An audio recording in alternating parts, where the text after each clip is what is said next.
close your eyes for a moment. But imagine closing them. In that darkness, something remarkable happens. Your mind doesn't stop. It doesn't go quiet. Instead, it begins to whisper. This is where our journey begins, in the space between what you know you're thinking, and what you don't realize you're thinking at all. The story of your unconscious mind begins before you even wake up each morning. While you sleep, your brain is processing the previous day's experiences, sorting through memories like a librarian working the night shift. This isn't random. Your unconscious mind strengthens the neural pathways of experiences tied to emotion, filing away what matters and letting the trivial fade. The dream you had last night? It was your mind making sense of patterns you didn't consciously notice during the day.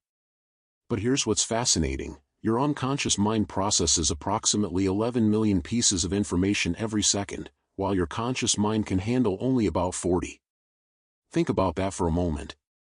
Right now, as you're listening to these words, your unconscious is monitoring your heartbeat, adjusting your breathing, scanning for threats in your peripheral vision, maintaining your balance, regulating your temperature, and processing countless other signals from your environment. You're not aware of any of this, yet it's all happening with perfect precision. This creates an interesting paradox. We like to think we're in control, that we're the captains of our own ships. But the truth is more humbling and more beautiful. Your unconscious mind makes decisions about 7 seconds before your conscious mind becomes aware of them. Scientists discovered this by watching brain activity while people made simple choices. The decision lit up in their brains a full 7 seconds before the person felt they had decided. You are, in many ways, the last to know what you're about to do. Let's follow this thread further into the patterns that shape you. When you meet someone new, your unconscious mind forms an impression in less than 1/10 of a second. Before they've finished saying hello, before you've consciously registered the color of their eyes or the style of their clothing, something deep in your mind has already decided whether you trust them, whether you're attracted to them, whether they seem competent or warm. This isn't prejudice in the conventional sense, it's pattern recognition, honed over millennia of evolution. Your ancestors who could quickly distinguish friend from threat were the ones who survived to pass on their genes. These snap judgments aren't always accurate, of course. But they're powerful. Research shows that first impressions can influence our behavior towards someone for months afterward, creating a self-fulfilling prophecy. If you unconsciously decide someone is unfriendly, you might be slightly cooler toward them, which makes them respond more distantly, which confirms your initial impression. The pattern reinforces itself, invisible and unquestioned. Now, here's where it gets even more intriguing.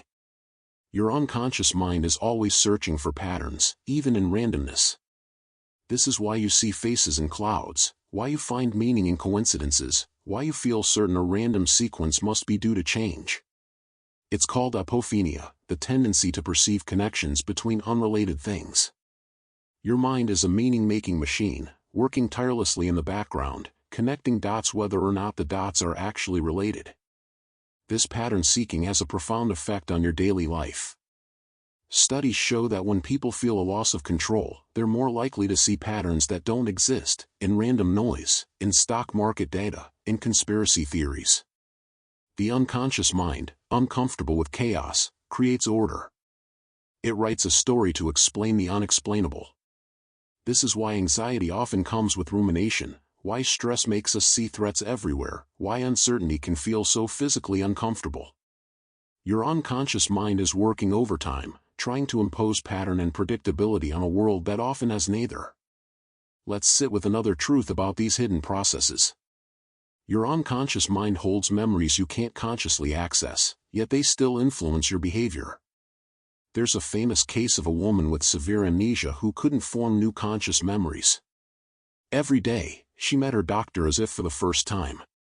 But one day, the doctor hid a pin in his hand when shaking hers, pricking her slightly. The next day, she didn't remember him, but she refused to shake his hand. Her unconscious remembered the danger, even though her conscious mind had no idea why she felt reluctant. This happens to all of us in subtler ways. A song makes you inexplicably sad, and you don't remember it's from a difficult period in your childhood. You feel uncomfortable in a certain type of room without knowing it reminds you of a place where something bad happened.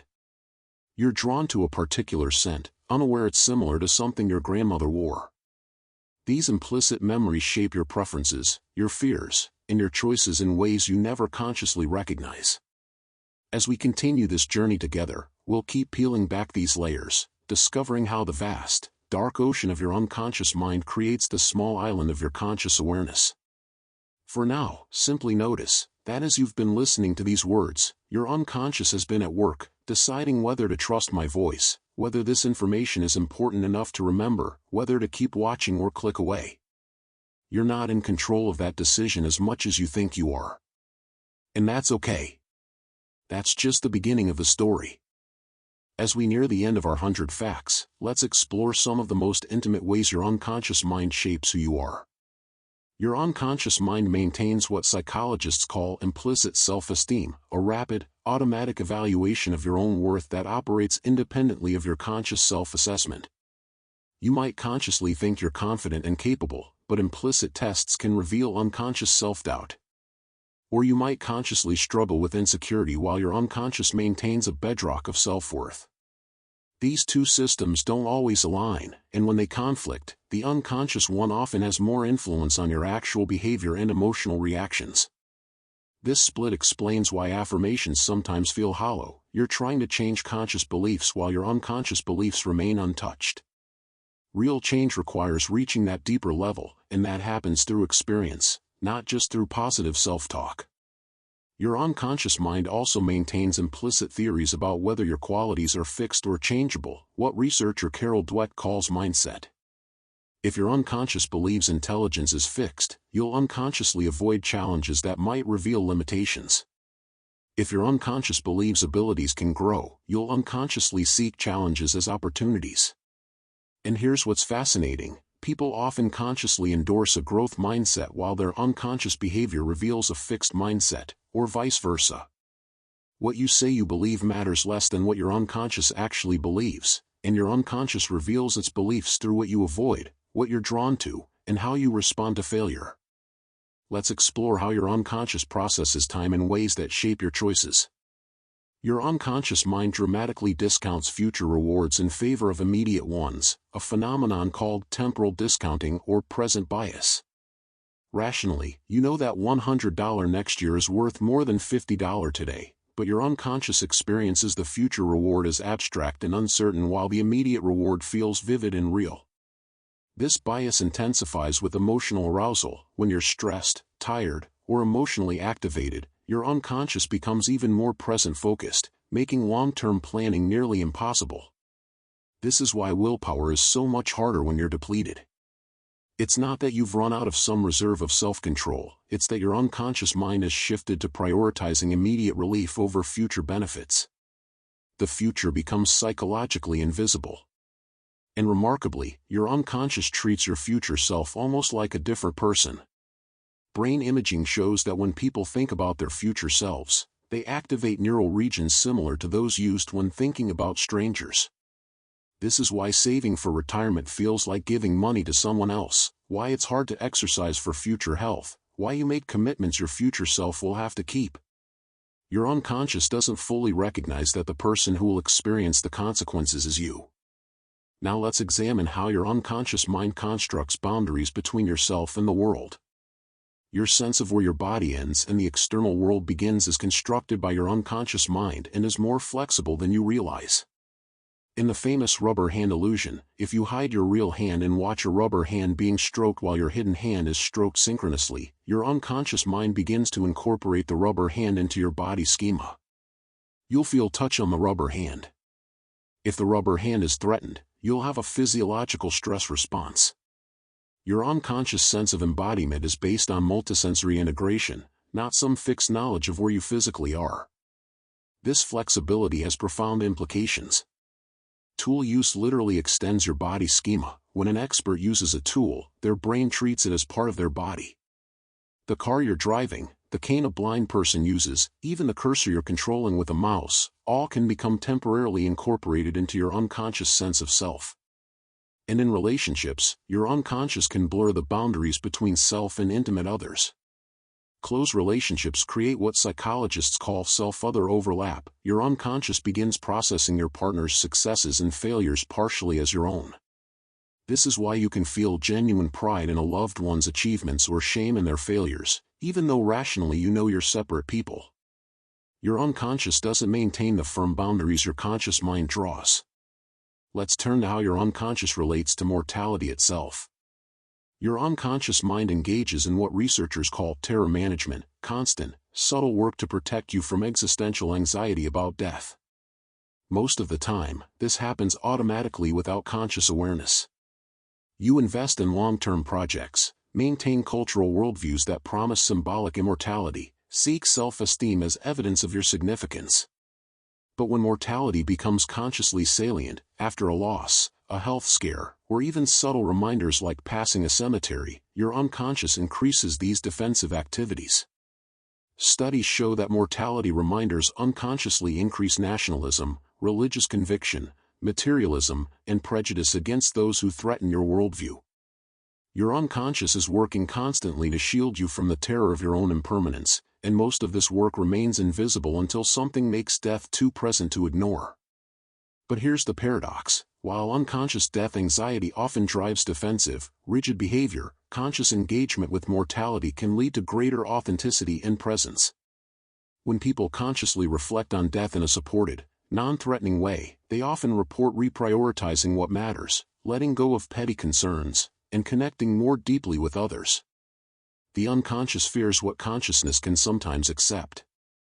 Now, let's explore one of the most pervasive patterns in how your unconscious creates your experience. Your unconscious mind operates largely through what Daniel Kahneman calls substitution. When faced with a difficult question, it unconsciously substitutes an easier question and answers that instead. Asked, "Should I invest in this company?" your unconscious substitutes, "Do I like this company?" Asked, "Is this person competent?" it substitutes, "Does this person look confident?" You believe you're answering the original question, but you're actually responding to whatever easier question your unconscious substituted without asking permission. This happens constantly, invisibly, shaping nearly every judgment you make. And the substituted questions are often about immediate, superficial qualities rather than the deeper, more relevant factors you'd consciously want to consider. Your unconscious makes these substitutions because processing complex information is expensive and slow, while snap judgments based on simpler proxies are fast and usually good enough. Most of the time, confidence does correlate with competence, attractiveness does correlate with health, ease of recall does correlate with frequency. But these correlations are imperfect, and your unconscious doesn't always flag when the proxy breaks down. Here's our final pattern for this segment, and it returns us to where we began. Your unconscious mind is, at this very moment, determining whether you'll remember any of what you've heard in this video. It's assessing emotional salience, noting what surprised you, linking new information to existing knowledge structures, deciding what's worth encoding into long-term memory. And this process is entirely unconscious. You can't consciously choose what you'll remember. You can choose to pay attention, to review, to practice retrieval, but the actual consolidation of memory happens in unconscious processes you'll never observe. Most of what you've heard will fade. Your unconscious has already decided which parts matter enough to keep. And you won't know what you've forgotten until you try to remember and find nothing there. The final segment awaits, 10 more facts to complete our 100. But completion, you may have realized, is itself an illusion. The patterns continue infinitely. We simply choose where to stop looking. Let's talk about the stories your mind tells you when you're not listening. Every night, you rewrite your own memories without knowing it. Each time you recall something, a childhood birthday, your first kiss, an argument from last week, you're not playing back a recording. You're reconstructing the memory from fragments, and in that reconstruction, small details change. The color of a dress shifts. The words someone said get slightly altered. The emotion you felt becomes a bit more or less intense. Research shows that the act of remembering actually makes memories more susceptible to distortion. Your unconscious mind is constantly editing your past, smoothing rough edges, emphasizing certain details, quietly rewriting your autobiography. This happens because your unconscious mind isn't interested in accuracy, it's interested in coherence. It wants your story to make sense, to fit together, to have meaning. This is why eyewitness testimony, despite feeling so certain and vivid, is remarkably unreliable. Studies have shown that confident eyewitnesses are wrong about 30% of the time. Your unconscious mind fills in gaps with what should have been there, what makes sense to have been there, rather than leaving the uncomfortable blank spaces. It's not lying, it genuinely believes its own reconstruction. The certainty you feel about a memory has almost no correlation with its accuracy. Now, let's explore how your unconscious mind reads the world around you. You unconsciously mirror the body language of people you're talking to within milliseconds. Lean in slightly towards someone during conversation, and watch, without them realizing it, they'll often lean in too. Cross your arms, and theirs might follow. This unconscious mimicry serves a beautiful purpose: it builds rapport and connection. When people mirror each other's gestures, they report feeling more positively toward one another, even though neither person is aware the mirroring occurred. Your unconscious mind is constantly building bridges between you and others, choreographing an invisible dance of connection. But this mirroring goes deeper than gesture. Your unconscious mind can detect and synchronize with emotional states too. Walk into a room where tension hangs in the air, and within moments, your own muscles will tighten, your breathing will shift, your heart rate will adjust, all without anyone saying a word. This is emotional contagion, and it happens automatically. You absorb the feelings of those around you like a sponge absorbs water. This is why spending time with anxious people can make you feel anxious, why laughter is genuinely contagious, why a calm presence can soothe an entire room. Let's follow this thread into something darker and more profound. Your unconscious mind harbors biases you would consciously reject. The implicit association test reveals this uncomfortable truth: even people who consciously value equality often show unconscious biases based on race, gender, age, or weight. These aren't character flaws, they're the result of pattern recognition. Your unconscious mind has absorbed thousands of cultural messages, media representations, and social patterns, and it uses these patterns to make quick judgments, even when those patterns are deeply unfair. The key insight here is humbling: you cannot eliminate unconscious bias simply by being aware of it or wishing it away. Studies show that even when people learn about their own implicit biases, the biases often remain unchanged. The unconscious mind doesn't respond well to logical arguments or moral reasoning. It responds to repeated exposure, to new patterns that gradually override old ones. Change happens slowly, through sustained contact with people who challenge your unconscious assumptions, through deliberately seeking out counterexamples to stereotypes your mind has absorbed. Here's another pattern your unconscious creates without your permission. You unconsciously adopt the goals of people you observe. Psychologists call this goal contagion. Watch someone working hard, and your unconscious mind becomes primed to work harder. Sit near someone eating healthily, and you're more likely to make healthier choices yourself. This happens even when you're not consciously aware of the other person or their behavior. Studies using subliminal primes show that just flashing words related to achievement can unconsciously motivate people to perform better on tasks. This has profound implications. The people you surround yourself with aren't just influencing your conscious choices, they're reprogramming your unconscious motivations. Your mind is absorbing their goals, their standards, their habits, and making them your own without asking your permission. You are, in a very real sense, becoming an amalgamation of the 5 people you spend the most time with, and most of this transformation is happening below the surface of your awareness. Let's examine one more pattern before we pause. Your unconscious mind is dramatically affected by priming effects that seem absurdly trivial. In one famous study, people who held a warm cup of coffee rated a stranger as having a warmer personality than people who held a cold cup. In another, people exposed to words related to old age, like wrinkled and retired, walked more slowly down the hallway afterward. Their unconscious mind had activated the schema of elderly behavior. Physical sensations, ambient smells, background music, even the weight of a clipboard can unconsciously influence your judgments and decisions in ways that have nothing to do with logic or reason. This means something unsettling and freeing at the same time: you are far more context-dependent than you realize. The you that emerges in a cold room is slightly different from the you in a warm room. The you that decides after lunch is different from the you that decides while hungry. Your unconscious mind is constantly being shaped by environmental cues so subtle you'd never notice them, and these cues are steering you in directions you'd never consciously choose. As we continue deeper into these patterns, remember, none of this means you're broken or flawed. It means you're human.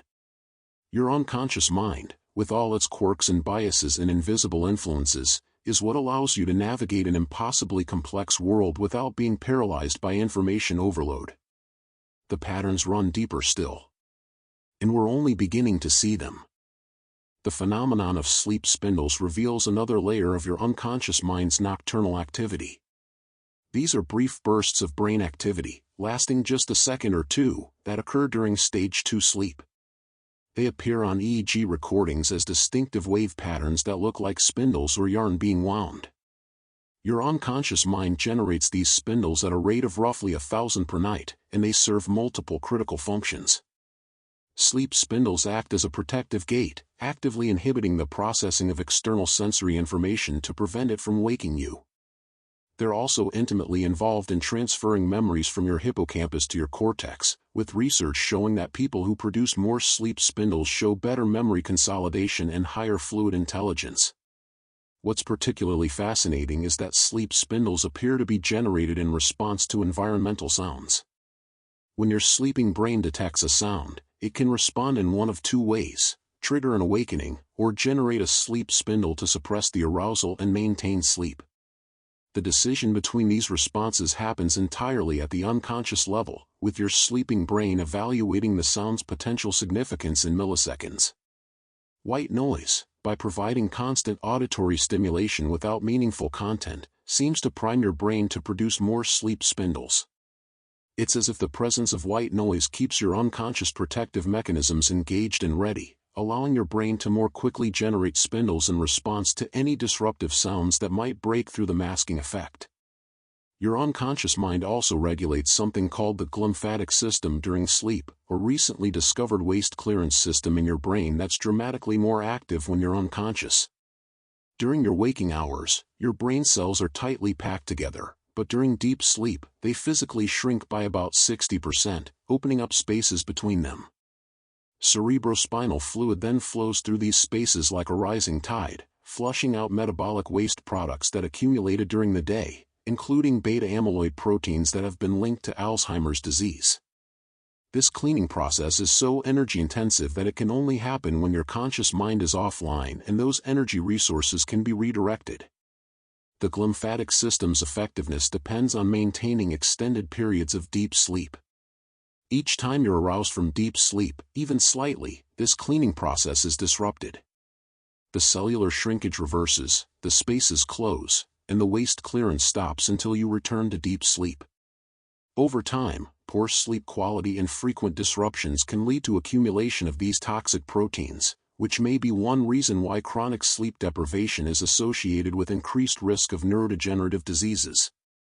White noise, by protecting the continuity of your deep sleep stages, helps ensure that your unconscious mind can complete this essential neural housekeeping. There's also a remarkable synchronization that occurs between different brain regions during sleep, orchestrated entirely by unconscious processes. Your cortex generates slow waves during deep sleep, massive coordinated oscillations where millions of neurons fire in synchrony. These slow waves, rolling across your cortex like ocean swells, create windows of opportunity during which your hippocampus can transmit memories to long-term storage. The timing has to be precise, with hippocampal signals arriving during specific phases of the cortical slow wave for successful memory transfer. This coordination happens without any conscious control, a ballet of neural timing performed by unconscious circuits in your sleeping brain. Research has shown that disruptions to sleep, even minor ones that don't cause full awakening, can desynchronize these brain regions, causing the hippocampus and cortex to fall out of phase with each other. When this happens, memory consolidation becomes less efficient, and you may find that things you learned yesterday don't stick as well as they should. White noise maintains the environmental stability that allows these delicate neural synchronizations to persist undisturbed through the night. Your unconscious breathing patterns during sleep also tell a story of how deeply your mind has released its grip on waking control. When you're awake, your breathing is partly under voluntary control. You can hold your breath, breathe faster or slower, take deep breaths at will. But during sleep, breathing becomes entirely automatic, controlled by unconscious centers in your brainstem that respond to blood oxygen and carbon dioxide levels. The pattern changes too, becoming slower and more regular during non-REM sleep, then more variable during REM sleep when your dreams are most vivid. These breathing changes are so characteristic of different sleep stages that researchers can often identify which stage someone is in just by watching them breathe. What's interesting is that stress and environmental unpredictability can affect even these unconscious breathing patterns. When your unconscious mind detects environmental instability, it may maintain breathing at a slightly faster, more wakeful rate even during sleep, a subtle sign of maintained vigilance. This faster breathing prevents you from reaching the slowest, deepest breathing patterns that coincide with the most restorative sleep stages. White noise, by signaling environmental stability to your unconscious mind, allows your breathing to slow to its deepest, most restful pace. The sense of hearing itself never truly sleeps, even when you're in the deepest stages of unconsciousness. Your cochlea, the spiral structure in your inner ear that converts sound waves into neural signals, continues operating at full capacity all night long. Every sound that reaches your ear is converted into electrical signals and sent to your auditory cortex for processing. What changes during sleep is not whether sounds are detected, but how they're processed and responded to. Your unconscious mind applies what researchers call a sensory gating mechanism, filtering incoming sounds based on their potential significance before deciding whether to escalate them to the level that would trigger awakening. This gating mechanism is incredibly sophisticated, able to distinguish between sounds that are merely loud and sounds that are personally relevant. You might sleep through traffic noise that's much louder than a whispered calling of your name, because your unconscious mind has learned which sounds carry meaning and which don't. Parents famously develop the ability to sleep through thunderstorms but wake instantly to their baby's cry, evidence of this unconscious prioritization system. White noise helps this gating mechanism work more efficiently by providing a baseline against which other sounds can be more easily evaluated and typically dismissed as non-threatening. There's a question worth asking: if so much happens beneath your awareness, who exactly is in control? The answer is both no one and everyone, a paradox your conscious mind struggles with, but your unconscious mind navigates effortlessly. Your unconscious mind makes you physically respond to threats that your conscious mind never sees. In experiments, researchers flash images of snakes or spiders so quickly that participants report seeing nothing, just a blur. Yet their palms sweat. Their pupils dilate. Their amygdala lights up on brain scans.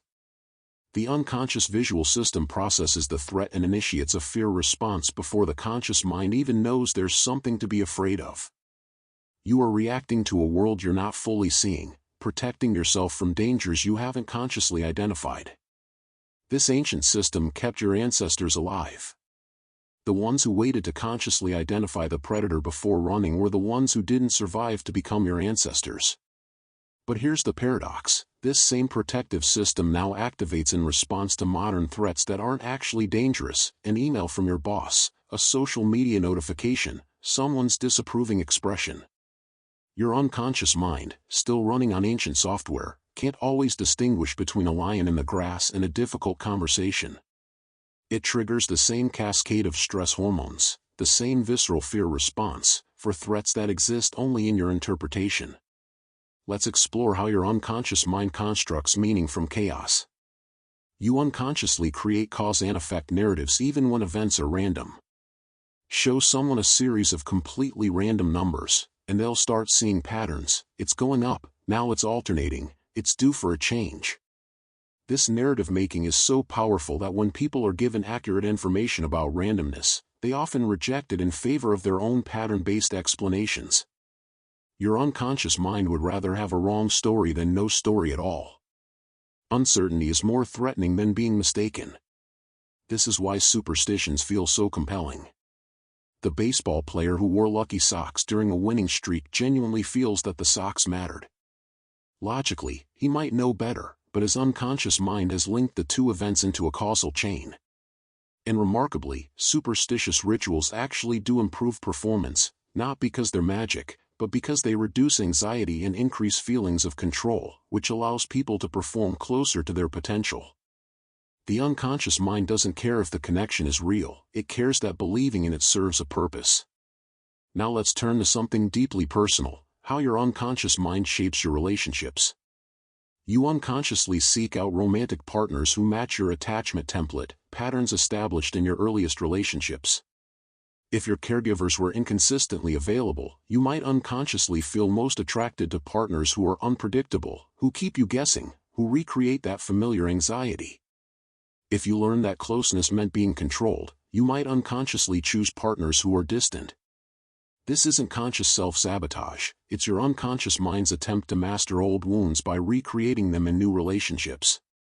The pattern repeats because, at some deep level, familiar pain feels safer than unfamiliar happiness. And here's what makes this particularly powerful: you unconsciously behave in ways that elicit the responses you expect. If you unconsciously expect rejection, you might be slightly more withdrawn, slightly more defensive, slightly more likely to interpret neutral behaviors as dismissive, and these subtle behaviors make rejection more likely. The pattern becomes self-perpetuating. You create the very dynamic you fear, then point to it as evidence that your fears were justified. Your unconscious mind writes the script and then casts you in the lead role, all while you believe you're simply reacting to circumstances beyond your control. Let's sit with another uncomfortable truth. Your unconscious mind is processing and being influenced by information you've explicitly tried to ignore or suppress. In studies, people instructed to not think about a white bear ended up thinking about white bears more frequently than people given no instruction at all. The act of suppression requires your mind to continuously monitor for the unwanted thought, which ironically keeps it active in your unconscious processing. What you resist, in a very literal neurological sense, persists. This extends to emotions too. When you try to push away sadness, anxiety, or anger, you're not making them disappear, you're driving them underground, where they continue to influence your behavior in less obvious ways. The anger you won't acknowledge might emerge as passive aggression. The grief you won't feel might show up as numbness or exhaustion. Your unconscious mind doesn't forget what you've asked it to ignore. It just expresses it differently. Here's one more pattern woven into the fabric of your daily experience. Your unconscious mind tracks statistical patterns in your environment with extraordinary precision, even when you're not consciously aware of them. Language acquisition in infants demonstrates this beautifully. Babies unconsciously learn which sounds tend to appear together in their native language, long before they understand what words mean. They're tracking probabilities, building implicit models of linguistic structure, all without a single conscious thought about grammar or syntax. This statistical learning continues throughout your life. You unconsciously know which routes through your neighborhood tend to have less traffic at certain times. You unconsciously recognize which colleagues tend to be receptive to new ideas on certain days. You unconsciously predict how conversations will unfold based on subtle cues in tone and body language. Your unconscious mind is a prediction machine, constantly building probabilistic models of your world, updating them based on new information, using them to navigate situations before your conscious mind has finished analyzing the first data point. The patterns are everywhere, operating beneath the surface, shaping every moment. You are not one person making conscious choices. You are a constellation of processes, most of which you'll never see, working together to create the illusion of a unified self. And that illusion itself? That's another pattern your unconscious mind creates. We'll explore why next. The you that you experience, the voice in your head, the sense of being a singular, continuous self, is one of your unconscious mind's most elaborate creations. Your sense of a unified self is actually constructed moment by unconscious processes integrating information from multiple brain systems. There's no single location in your brain where you live. Instead, different regions process vision, language, memory, emotion, and movement, and your unconscious mind weaves these separate streams into the felt experience of being one person having one coherent experience. When this integration is disrupted, as in certain neurological conditions, people can experience profoundly strange phenomena, a hand that feels foreign, a face in the mirror that doesn't seem like theirs, or the sense of being controlled by outside forces. This construct itself has some interesting quirks. Your unconscious mind creates a coherent narrative of your life by selectively remembering events that fit your current identity and forgetting those that don't. Ask someone to recall their past, and they'll tell you a story that makes sense, that leads logically to who they are now. But that story is heavily edited. The version of you at 15 who loved things you now find embarrassing? Your unconscious mind quietly downplays those memories, emphasizes the moments that align with your current values, and creates a through line that feels inevitable. We don't remember our lives, we remember our stories about our lives, and those stories change as we do. This serves a purpose: psychological continuity, the feeling that you're the same person you were yesterday and will be tomorrow. Without this unconscious editing, you'd be unmoored, unable to maintain a stable sense of identity. But let's examine what happens when your unconscious mind encounters information that threatens this carefully constructed narrative. Your unconscious mind actively works to protect your self-image through a mechanism called cognitive dissonance reduction. When you behave in ways that contradict your beliefs about yourself, your unconscious mind experiences this as genuinely distressing. It creates psychological tension. Rather than changing your behavior, your unconscious mind often changes your beliefs to match your actions. If you find yourself being unkind to someone, instead of admitting you acted poorly, your unconscious mind might subtly shift your perception. Maybe that person deserved it, maybe they're not as good as you thought, maybe what you did wasn't actually unkind. This happens so smoothly you rarely notice it. Studies show that people who are asked to argue for positions they disagree with often unconsciously shift toward believing those positions, not because they were persuaded by logic, but because their unconscious mind needs their beliefs and behaviors to align. You become what you pretend to be, often without realizing you're pretending. Now let's explore how your unconscious mind relates to time itself. Your unconscious mind doesn't experience time the way your conscious mind does. While you consciously know that childhood was decades ago, unconscious emotional responses to old triggers can feel as immediate and intense as if the original event happened yesterday. This is why a smell can transport you instantly back to being 6 years old, complete with the emotions you felt then. Your unconscious mind has no sense that time has passed. Past, present, and future are more fluid in the unconscious realm. And remarkably, your unconscious mind can solve problems across time through a process called incubation. You've experienced this. You struggle with a problem, give up, go to sleep or think about something else, and later the solution appears seemingly out of nowhere. Research confirms that unconscious processing during breaks leads to more creative solutions than continuous conscious effort. Your unconscious mind continues working on problems you've consciously abandoned, making connections your focused attention couldn't see, arriving at insights that feel like sudden inspiration but are actually the result of hidden labor.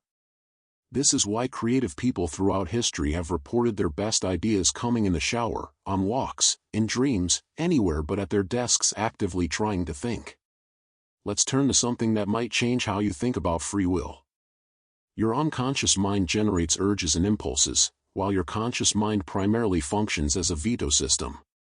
Neuroscientist Benjamin Libet's experiments suggested that we don't consciously initiate actions. Instead, unconscious processes generate the impulse to act, and consciousness has a brief window to approve or inhibit that impulse. You might not have free will in the sense of consciously initiating your desires and thoughts, but you have something perhaps more important: free will, the ability to consciously choose which unconscious impulses to act on. This reframes everything. You didn't consciously decide to feel hungry, to find someone attractive, to feel angry at an insult, to want to check your phone. Those impulses bubbled up from unconscious processes. But you do decide whether to eat, to pursue that attraction, to express that anger, to pick up that phone. Your conscious mind is less the author of your story and more the editor, choosing which unconscious suggestions to follow and which to ignore. Here's one final pattern for this segment, perhaps the most pervasive of all. Your unconscious mind is constantly engaged in predictive processing, generating predictions about what will happen next and only bringing to conscious awareness the things that violate those predictions. This is why you don't consciously notice your clothes after you've been wearing them for a few minutes, why you can drive a familiar route without remembering the journey, why you stop hearing the hum of your refrigerator after a while. Your unconscious mind predicted these sensations. they occurred as expected, so consciousness didn't need to be bothered with them. This means you're not consciously experiencing reality directly, you're experiencing the difference between what your unconscious mind predicted and what actually happened. When predictions are accurate, consciousness is quiet.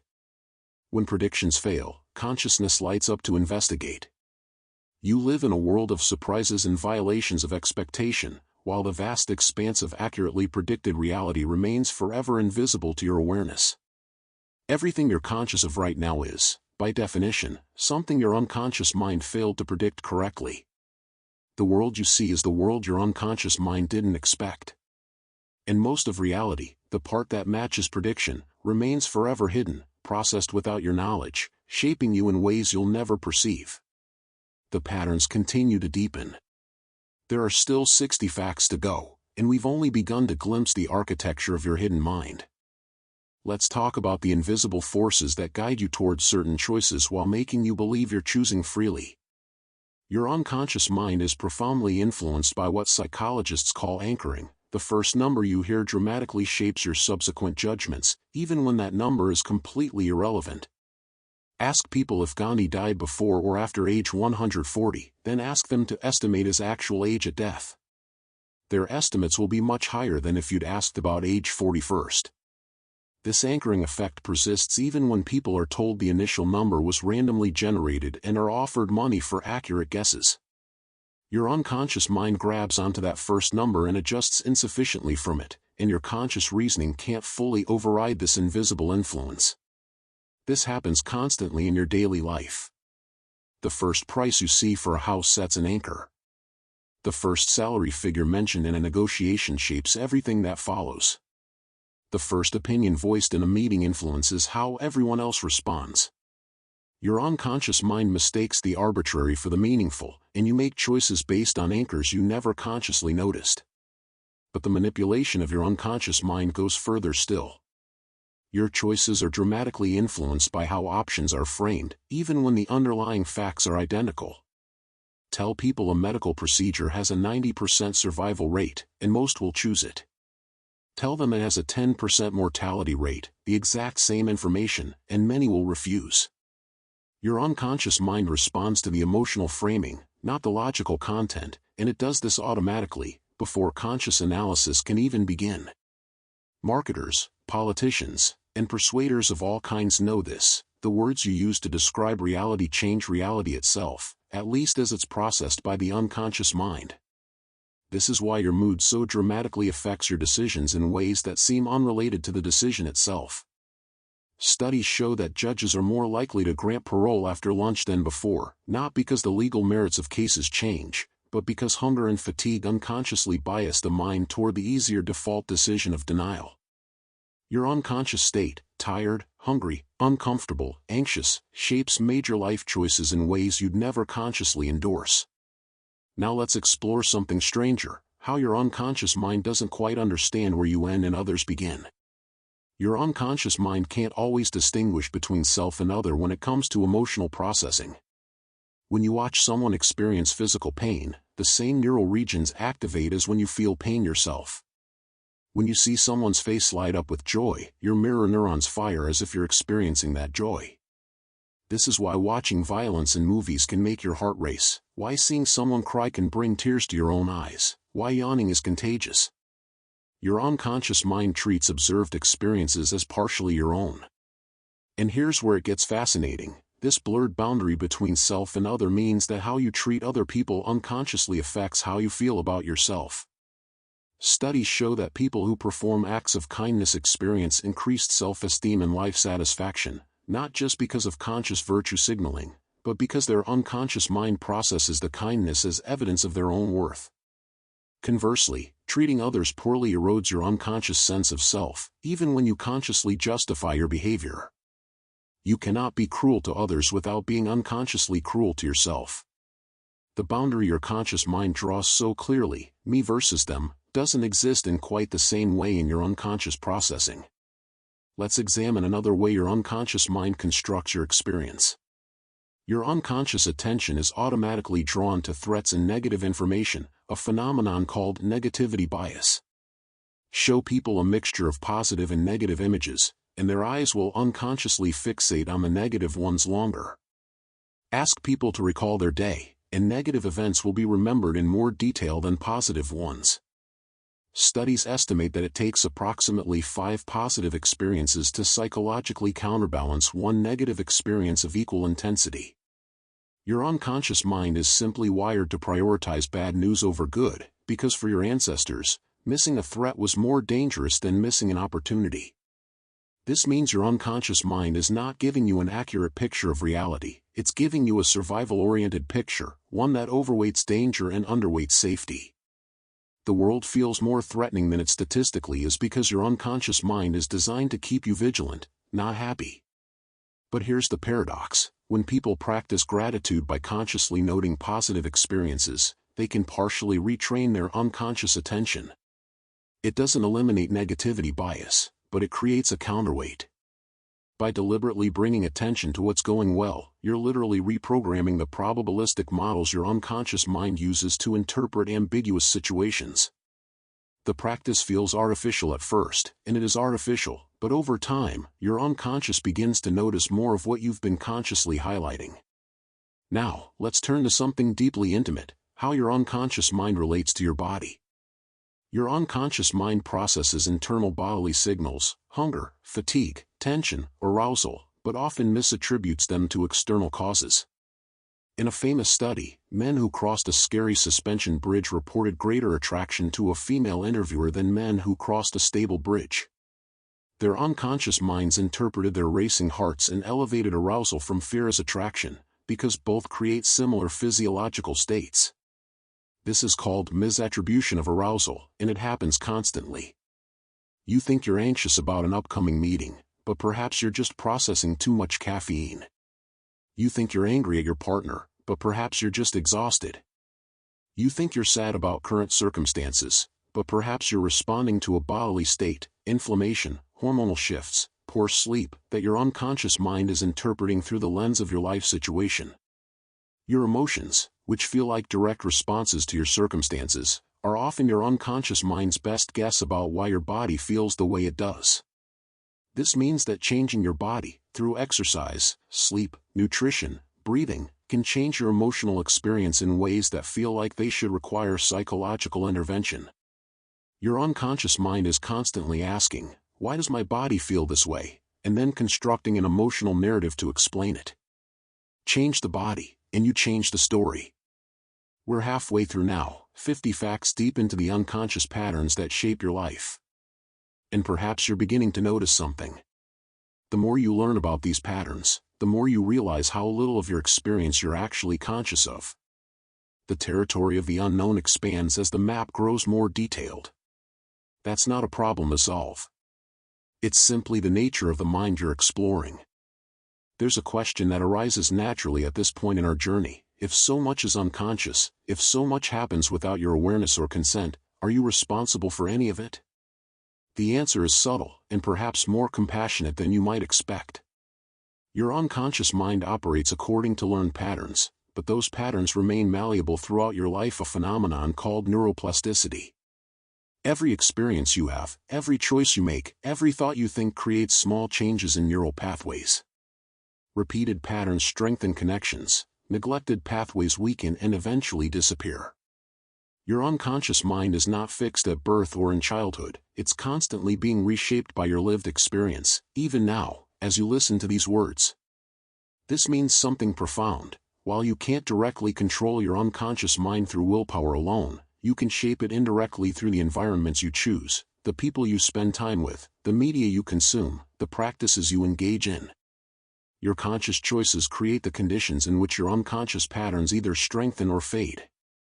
Let's explore how this reshaping actually happens. Your unconscious mind learns most powerfully through direct experience, not through abstract instruction. You can read 100 books about confidence, but your unconscious won't change until you have repeated experiences of acting confidently and receiving positive feedback. This is why exposure therapy works for phobias, not because people are convinced their fears are irrational, but because their unconscious mind learns through safe, repeated exposure that the predicted danger doesn't materialize. The unconscious updates its models based on what happens, not what it's told should happen. This has implications for every change you want to make. Your unconscious mind doesn't respond well to New Year's resolutions or logical arguments about why you should be different. It responds to repeated, emotionally salient experiences that demonstrate a new pattern is possible and safe. And here's something crucial: your unconscious mind is particularly receptive to change during states of heightened emotion or novelty. Moments of intense feeling, whether joy, fear, love, or grief, create what neuroscientists call windows of plasticity, where neural connections become temporarily more flexible. This is why breakthrough moments often happen during emotional experiences, therapy sessions where someone finally cries, wilderness retreats, intense conversations, even psychedelic experiences. The heightened emotion signals to your unconscious mind, pay attention, update your models, this moment matters. Now let's examine how your unconscious mind creates your sense of what's possible. Your unconscious mind maintains what psychologists call schemas, organized patterns of thought that determine what you notice, how you interpret experiences, and what you believe is possible for you.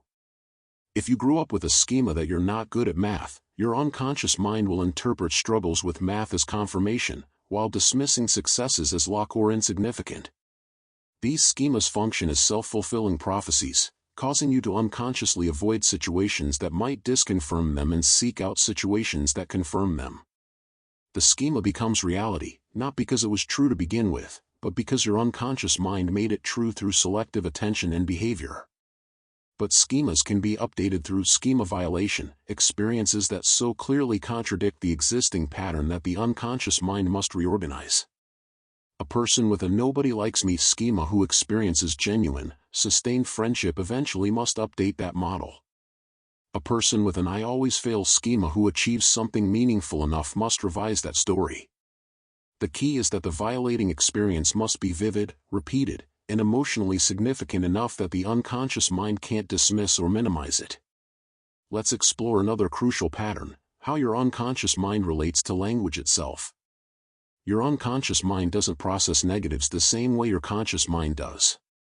When you tell yourself don't think about eating dessert, your unconscious mind has to represent eating dessert in order to then attempt to negate it, and just representing it makes it more salient. This is why self-talk phrased in negatives, don't be nervous, don't mess up, don't be anxious, often backfires, keeping you focused on exactly what you're trying to avoid. Your unconscious mind hears the content, not the negation. Effective self-talk works with how the unconscious processes language, focusing on what to do rather than what not to do, on the desired state rather than the avoided state. Stay calm works better than don't panic. Focus on your breathing works better than stop being anxious. And remarkably, the metaphors you unconsciously use to describe your experience literally shape how you experience it.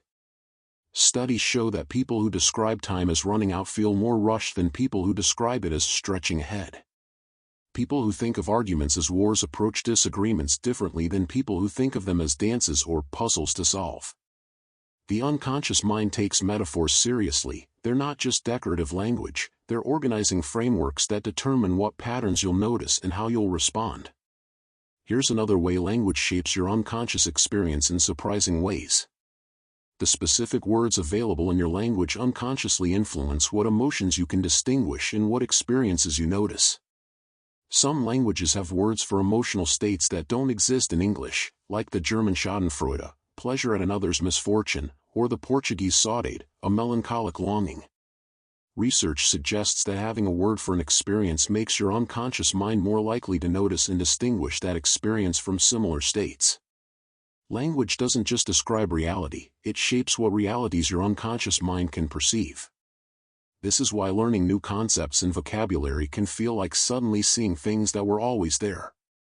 You're not discovering something new in the external world, you're giving your unconscious mind new categories for organizing what was always present but undifferentiated. Let's close this segment with a pattern that ties many threads together. Your unconscious mind creates your sense of authenticity and feeling like yourself through consistency with your past patterns, not through any objective measure of your true self. When you do something that matches your historical patterns, it feels authentic, genuine, natural. When you do something different, even if it's healthier or more aligned with your conscious values, it often feels fake or forced.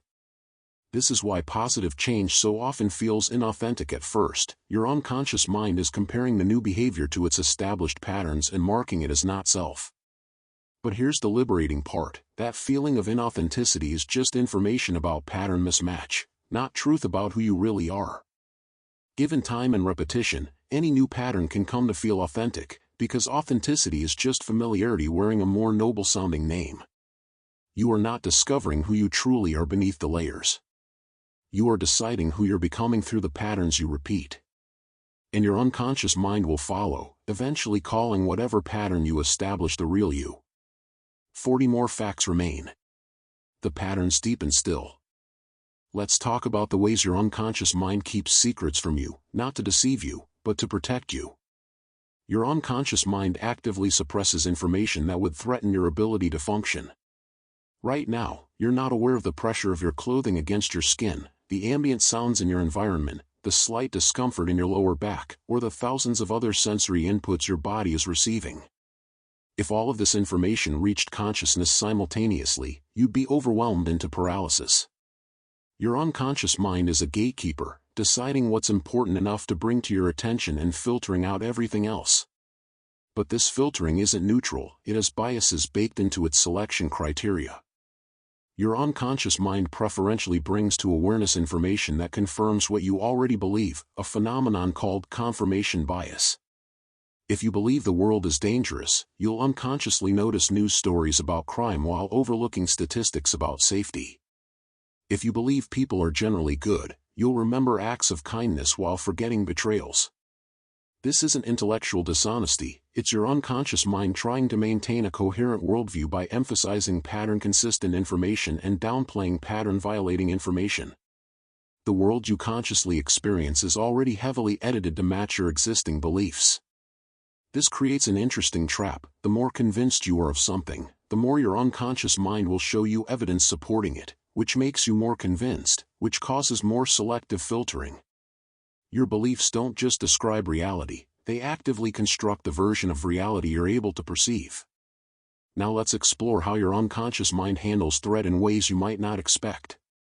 Your unconscious mind sometimes protects you from overwhelming experiences through dissociation, a disconnection between different aspects of awareness. In moments of extreme stress or trauma, some people report watching themselves from outside their body, or feeling emotionally numb despite recognizing they're in danger, or losing chunks of time.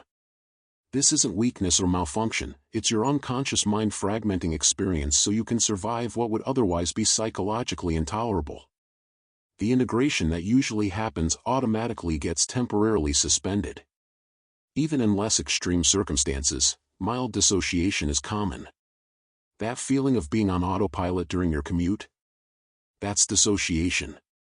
The sense that you're just going through the motions? That's your conscious awareness disconnecting from present moment experience because your unconscious has determined it's not necessary for you to be fully present right now. But here's the paradox. While dissociation protects you in the moment, experiences that aren't fully processed remain active in your unconscious mind, continuing to influence you. The trauma you can't remember still shapes your startle response. The grief you've numbed still emerges as fatigue or irritability.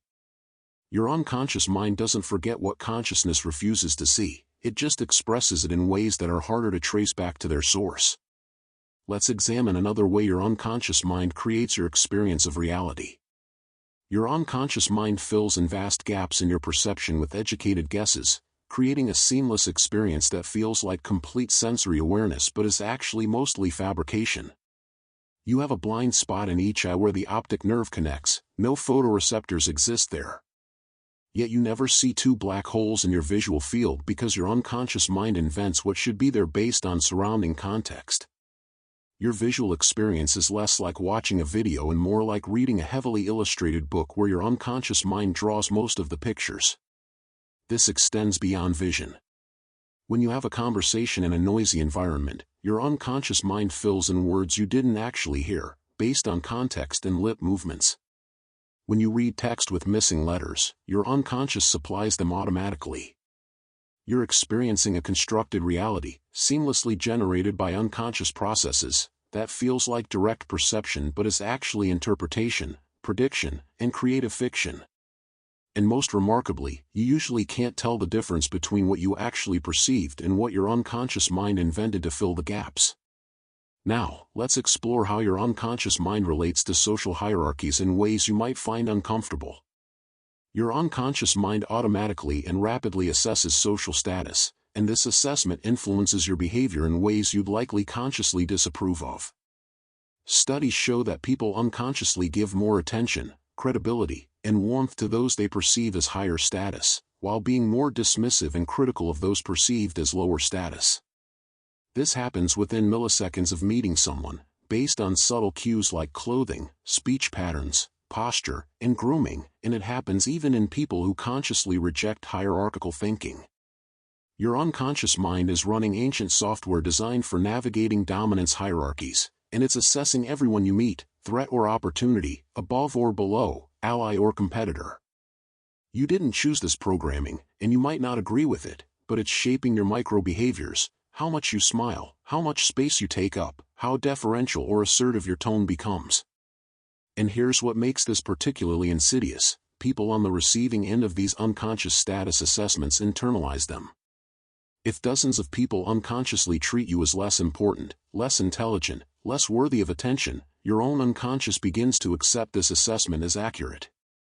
Status becomes real not because it's objectively true, but because collective unconscious behavior makes it functionally true. This is how systemic inequality perpetuates itself, through millions of tiny unconscious adjustments in behavior that accumulate into massive differences in opportunity and outcome. Let's shift to something more personal: how your unconscious mind constructs desire itself. Your unconscious mind generates desires based on what it predicts will bring pleasure or relief, but these predictions are often inaccurate, a phenomenon called affective forecasting error. You think getting the promotion will make you happy, buying the house will bring satisfaction, achieving the goal will feel amazing. But research consistently shows that people overestimate how happy positive events will make them and how long that happiness will last, while also overestimating how devastated they'll be by negative events. Your unconscious mind is making predictions about future emotional states based on limited data and simplified models, and those predictions are routinely wrong. Yet they feel compelling, certain, obvious. You spend years pursuing things your unconscious mind insists will satisfy you, only to discover that the satisfaction is brief or absent, and you're already focused on the next predicted source of happiness. This is why hedonic adaptation, the tendency to return to a baseline level of happiness regardless of positive or negative events, feels so frustrating. Your unconscious keeps generating new desires, new goals, new predictions of fulfillment, even though past experience should have taught it that achievement rarely delivers lasting satisfaction. The unconscious mind is optimized for pursuit, not for contentment. Here's our final pattern for this segment, and it brings us full circle.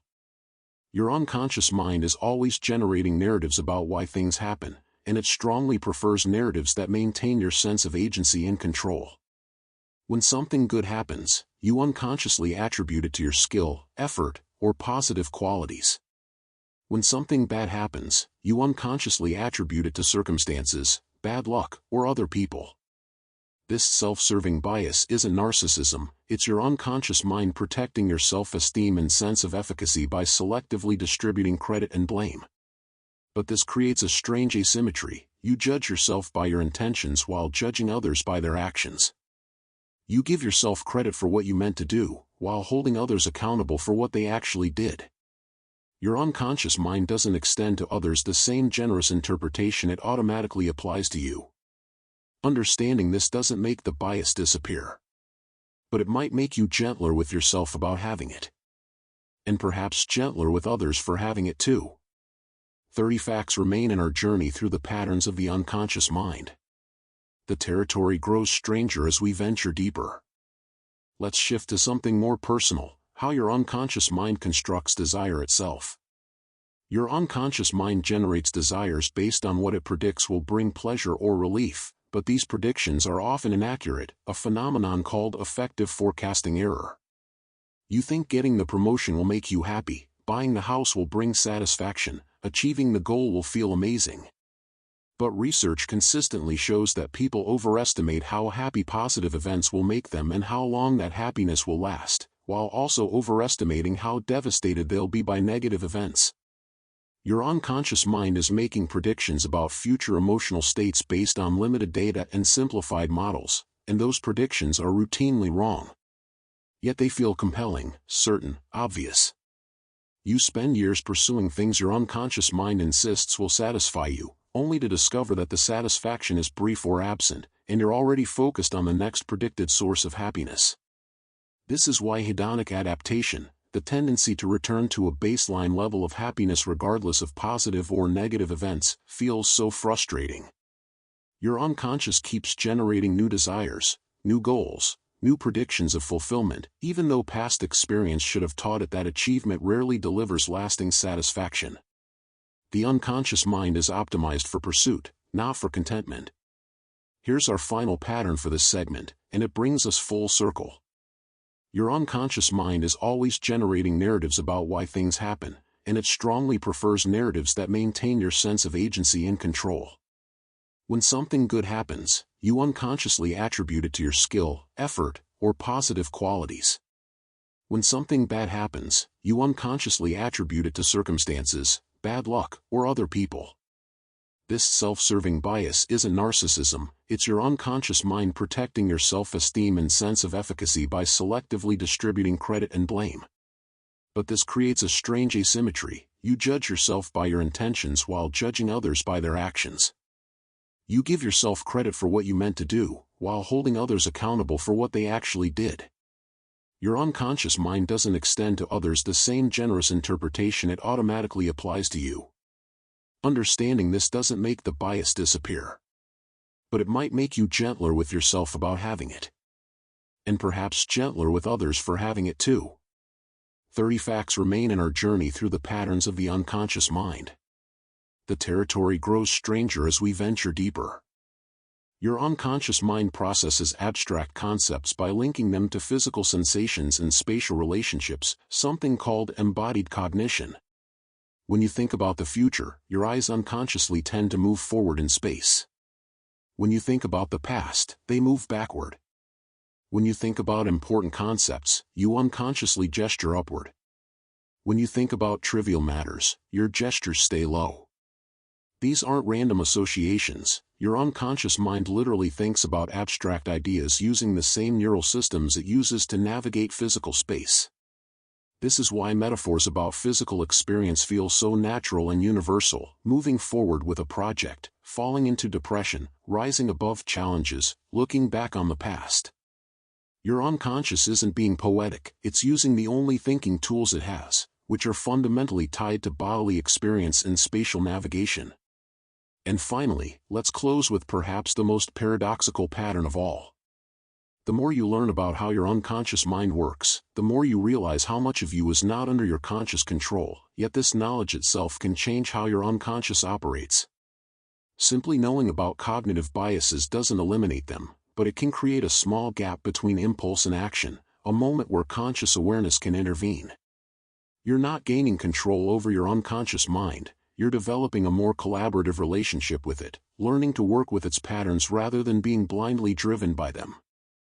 This is the paradox at the heart of self-awareness. You can't escape being unconscious, but you can become conscious of your unconsciousness. And that small shift changes everything. 21 facts remain. We're approaching the end of the 100, but perhaps you're beginning to see that this is not really an end at all. Every answer opens new questions. Every pattern reveals deeper patterns beneath it. We've arrived at the final 10 minutes, the last collection of patterns before our journey concludes.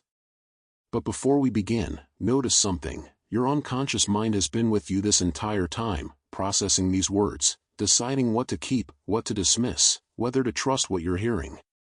It's been working while you were listening. It hasn't stopped for a moment. Let's explore these final patterns with that awareness. Your unconscious mind processes information about your own emotions by observing your behavior and physiological state, the same way it processes information about other people's emotions. You don't have direct introspective access to your emotional states. Instead, your unconscious notices, I'm breathing quickly, my heart is racing, I'm clenching my fists, and generates the conscious experience of I'm angry. This is called self-perception theory, and it means you're inferring your own emotions from external and internal cues, constructing them rather than directly perceiving them.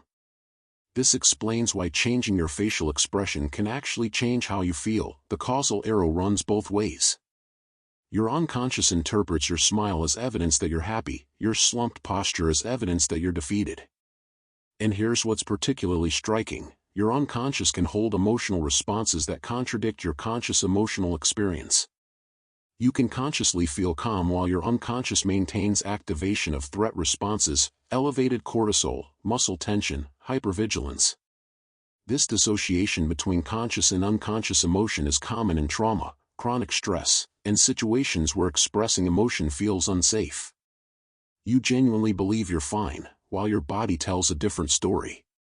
Let's explore how your unconscious mind creates coherence across time. Your unconscious maintains episodic memory, the story of your life, by linking together experiences that share emotional themes, not just chronological proximity. When you remember your childhood, you're not accessing a linear timeline, you're accessing clusters of emotionally similar experiences. This is why a particular feeling can suddenly surface memories from decades ago that feel related, even if they have nothing to do with your current circumstances. Your unconscious has filed them together based on emotional signature, not factual connection. This means your life story isn't one narrative, it's many possible narratives, and which one your unconscious activates depends on your current emotional state. In depression, you remember a history of failures and disappointments. In joy, you remember a history of triumphs and connections. The past itself isn't changing, but which version of the past your unconscious presents to consciousness absolutely is. Now let's examine how your unconscious handles novelty and habituation. Your unconscious mind rapidly habituates to repeated stimuli, which is why the extraordinary becomes ordinary with exposure. That new relationship that felt electric? After months, your unconscious stops releasing the same neurochemical cascade, not because the person changed, but because predictability itself is less arousing. That achievement you worked toward for years? The joy fades surprisingly quickly as your unconscious baseline adjusts. This is hedonic adaptation, and it's your unconscious mind's way of maintaining sensitivity to change rather than absolute states.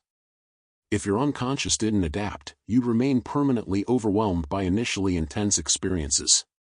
But here's the gift hidden in habituation: it means suffering also fades. The grief that feels unbearable today will, through the same mechanism of unconscious adaptation, become more bearable with time. Not because you've resolved it or healed completely, but because your unconscious adjusts to carrying it. Let's turn to how your unconscious mind processes morality itself. Your unconscious moral intuitions, the immediate sense that something is right or wrong, arrive faster than conscious reasoning and often determine your conclusions before you've generated logical justifications. Studies show that people make moral judgments within milliseconds, then spend seconds or minutes creating rational arguments to support the judgment their unconscious already made. Psychologist Jonathan Haidt describes this as the emotional dog and its rational tail. The unconscious intuition is the dog, and conscious reasoning is the tail being wagged. This means that moral disagreements are rarely resolved through logical argument alone, because the disagreement isn't happening at the level of conscious reasoning, it's happening at the level of unconscious intuition. Your unconscious has been trained by culture, experience, and emotion to respond to certain situations with automatic moral reactions, and those reactions feel self-evidently true. And remarkably, your unconscious moral responses can be influenced by irrelevant factors like physical cleanliness. Studies show that people make harsher moral judgments when they feel physically disgusted or are in unclean environments. Your sense of moral wrongness uses the same neural systems as physical disgust. Your unconscious doesn't clearly distinguish between that's contaminated and that's immoral. This is why moral language is so often about purity, cleanliness, and contamination. Now, let's explore how your unconscious relates to sleep and dreams one more time, from a different angle. Your unconscious continues processing problems during sleep in ways that can lead to genuine insights unavailable to conscious thought. The famous story of August Kekulé discovering the structure of benzene in a dream isn't unique. Sleep allows your unconscious to make loose, creative associations unconstrained by the logical rigor of consciousness. During REM sleep particularly, your unconscious forms unexpected connections between distant concepts, sometimes solving problems that stumped your conscious mind for days. But this isn't random, it requires that you've already loaded the problem into your unconscious through conscious effort. Sleep consolidation and creative insight only work on problems you've engaged with while awake. Your unconscious can't solve what it hasn't been introduced to. Let's examine one of the most powerful and overlooked patterns. Your unconscious mind generates your sense of effort and difficulty, how hard something feels, and this can be manipulated independently of actual difficulty. When people are primed with concepts of ease, reading fluent text, thinking about easy topics, they unconsciously experience subsequent tasks as easier. When primed with difficulty, the same tasks feel harder. Your subjective sense of how hard you're working is partially constructed, not just a direct readout of actual exertion. This has profound implications. The story you tell yourself about whether something is hard or easy unconsciously influences how hard it feels, which influences how long you persist, which influences whether you succeed. Your unconscious creates a self-fulfilling prophecy where expected difficulty becomes experienced difficulty. Now, here's a pattern that ties together many threads we've explored. Your unconscious mind is constantly running simulations of possible futures, and these simulations shape your present emotional state. Anxiety is often your unconscious running simulations of negative outcomes. Excitement is your unconscious simulating positive ones. These simulations feel like predictions or premonitions, but they're actually your unconscious mind testing scenarios, preparing responses, and generating emotions to motivate adaptive behavior. The future you're worried about may never happen, but the worry itself is real, because your unconscious is treating the simulation as practice for the real thing. And here's the challenging part: you can't stop your unconscious from running these simulations.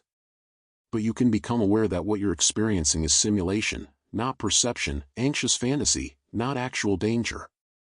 Let's arrive at our final two patterns. Your unconscious creates your sense of free will, the feeling that you could have chosen differently, even though your choices emerge from deterministic unconscious processes. The experience of deliberating, weighing options, and deciding is real, but it's happening within a system of unconscious influences you didn't choose and can't fully control. This doesn't mean you're not responsible for your choices. It means that responsibility operates at a different level than the feeling of having freely chosen. You're responsible not because you're an uncaused cause, but because the capacity to respond to reasons and consequences is built into your unconscious processing. This is perhaps the deepest paradox we've encountered. You are simultaneously less in control than you feel and more responsible than determinism might suggest. And finally, our 100th fact, which brings us full circle to where we began. Your unconscious mind has been learning about itself throughout this entire video. Not just learning facts about psychology, but learning about its own patterns through the experience of recognizing them. This meta-awareness, consciousness becoming conscious of unconsciousness, creates new patterns in the very system you're observing. You cannot study your unconscious mind without changing it, because the act of observation alters what's being observed. So this video hasn't just been information transmission. It's been an intervention. Your unconscious mind is already different than it was 100 facts ago. Not because you've gained control over it, but because you've begun to witness it. And in that witnessing, something shifts. The patterns remain. They always will. But your relationship to them, conscious and unconscious, has changed. And that change will ripple through everything that comes next. 100 facts about the patterns in psychology. 100 glimpses into the unconscious mind that shapes every moment of your existence. But numbers are arbitrary boundaries we draw around infinite complexity. The patterns continue beyond where we've stopped counting. They're continuing right now, as you hear these final words. Your unconscious mind is already deciding what to do with everything you've learned. And you won't fully know what it's decided until you see how you live differently in the days ahead. Thank you for taking this journey. Your unconscious mind, vast, mysterious, powerful, and yours, thanks you too. Even if it never says so directly.